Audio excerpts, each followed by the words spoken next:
Welcome to the Salmon Runs YouTube. Enjoy the video.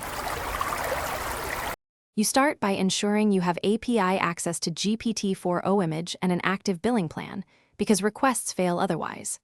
Once that's confirmed, upload one or more reference images and name them clearly so you can reference them in prompts.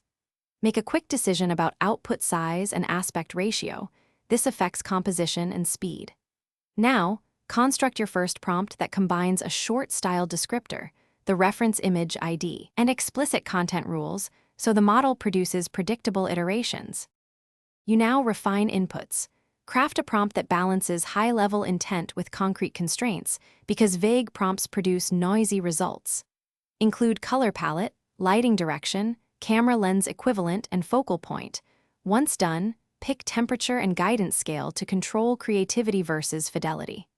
Submit a low-res proof to verify composition, then request a high-res render. Make iterative calls where each follow-up prompt references the previous image ID and explains specific adjustments. You finish by selecting the best candidate, then request upscaling and specify export format and metadata so your workflow stays organized.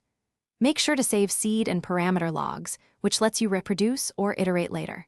If you see artifacts or odd anatomy, apply targeted masks and rerun only those regions, or tighten guidance by naming problem areas explicitly.